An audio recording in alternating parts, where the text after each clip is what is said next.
లయ గారు అనగానే మాకు ఒక ఏమంటారు ఐడెంటిఫికేషన్ ఉంటుంది. చూడగానే ట్రెడిషనల్ గా లాంగ్ హెయిర్, మంచి యాక్టింగ్, కళ్ళతోనే ఎక్స్ప్రెషన్, డైలాగ్ డెలివరీ ఇవన్నీ కూడా చాలా పర్టికులర్స్ మీ దగ్గర ఉన్నాయి. కాబట్టి అలా గుర్తుండిపోయిన లయ గారిని మళ్ళీ అలానే చూడాలి అనే ఒక కోరిక కూడా తెలుగు ప్రేక్షకులు ఉంది. కాబట్టి మీరు అన్నట్టు సెలెక్టివ్ రోల్స్ చేసుకుంటూ ఆడియన్స్ ఎంటర్టైన్ చేయబోతున్నారు. కాబట్టి అంటే తమ్ముడు సినిమాలో ఈ క్యారెక్టర్ ని మీరు ఒప్పుకోవటానికి స్పెషల్ రీజన్ ఏంటి? అంటే అండి చాలా విన్న తర్వాత, చాలా వచ్చిన తర్వాత అవి ఏవి కూడా అంటే నార్మల్ గా అనిపించాయి. అంటే పెద్ద డిఫరెంట్ గా ఇప్పుడు కాకపోతే రేపు కూడా చేయొచ్చు, అలాంటి రోల్స్ వస్తాయి అన్నట్టుగా అనిపించింది. ఇది ఒక్కటే నాకు అలాంటిది మళ్ళీ రాదు. ఎందుకంటే అక్క తమ్ముడు ఎమోషన్ మీరు చాలా సినిమాల్లో చూసి ఉంటారు, ఉంటుండే మీరు ఇమాజిన్ కూడా చేసుకుని ఉండొచ్చు.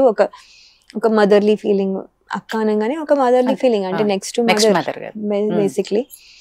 సో అండ్ ఒక అలాంటి బాండ్ ఉంటుంది, లేకపోతే అలాంటి సెంటిమెంటల్ ఫీలింగ్ ఉంటుంది అనుకోవచ్చు. కానీ మీకు ఇందులో అలా ఉండదు. వాళ్ళిద్దరు బాండ్ అలా ఉండదు అసలు. మీరు ఊహించని కూడా ఊహించరు ఇలా ఉంటుందని. సో అదే కొత్తదనం. సో అలా మా రోల్ ఒక్కదానికే తీసి ఇప్పుడు సినిమా మొత్తం నా ఒక్కదాన్ని కొత్తగా చూపించి సినిమా మొత్తం రెగ్యులర్ గా ఉండదు.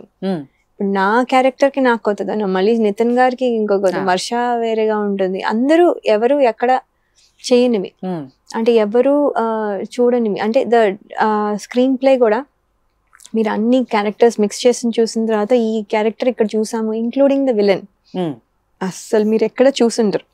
సో ఏమంటున్నానంటే సో ఈ కొత్తదనం అన్నీ ఉన్నాయి చూసారా. అండ్ ప్రెజెంటేషన్ నేను ఫుల్గా చూడలేదు, బట్ వెన్ ఈ నెరేటింగ్ ఒకలాగా చెప్తారు కదా ఇలా ఉండబోతోంది అని ఒకలాంటి మనం అనుకుంటాం చూసారా. ఆ నెరేషన్లోనే తెలిసిపోయింది that it will be different film. ఆ డిఫరెంట్ ఫిల్మ్ చేసేదానికి ఎగ్జైట్మెంట్ వచ్చింది నాకైనా, ఆల్ ద ఆర్టిస్ట్. కానీ ఇప్పుడు ఆడియన్స్ కూడా అదే ఎగ్జైట్మెంట్ లో ఉంచాలని మేము అనుకుంటున్నాం. ఎందుకంటే ఇది different, it is not the regular film. నిజంగానే అంటే ఆ టైటిల్ చూడగానే అందరు కూడా ఒక ఫ్యామిలీ డ్రామా అనుకుంటారు, కానీ అది కాకుండా ట్రైలర్ చూసిన తర్వాత ఇదంతా ఒక యాక్షన్ ఫిల్మ్ అనేది తెలుస్తుంది. కాబట్టి మీరు అన్నట్టు డిఫరెంట్ గా అయితే ఉండబోతోంది అనే ఒక క్లారిటీ అయితే ఉంది.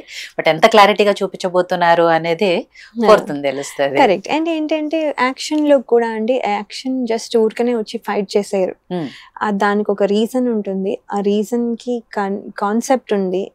ఒక ఫైట్ ఉందంటే ఒక కాన్సెప్ట్ ఉంటుంది. అంటే ఇప్పుడు మనకి డాన్స్ చేసామనుకోండి, డాన్స్ కూడా ఒక కాన్సెప్ట్ ఉంటుంది కదా. అదే అంటే మనము స్టోరీ రన్ అవుతూ కొన్నిసార్లు చేస్తాం.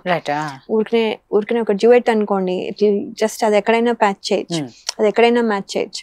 సో అది ఇక్కడే రావాలి అని ఏమి లేదు డ్యూయెట్కి అవుతే.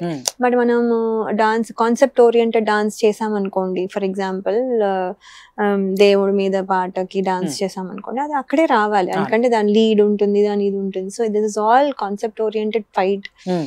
ఫైట్ లో కూడా ఒక రీజన్ ఉంది, ఒక బ్యాక్గ్రౌండ్ వెనకాల ఒకటి నడుస్తూ ఉంటుంది అనమాట.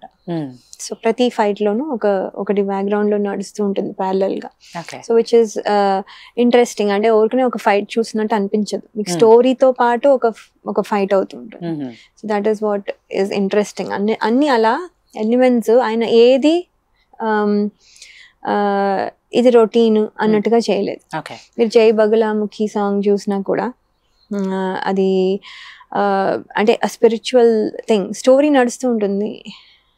బేసిక్లీ జాతర జరుగుతూ ఉంటుంది, జాతరలో పాట అంతే, జాతర జరిగే అట్మాస్ఫియర్ లో పాట. కానీ అది ఎంత బ్యూటిఫుల్ గా ప్రజెంట్ చేశారంటే, అంటే మనకు కొంచెమే అక్కడ గ్లింప్సెస్ కనపడతాయి, బట్ థియేటర్ లో ఇంకా చాలా బాగుంటుంది.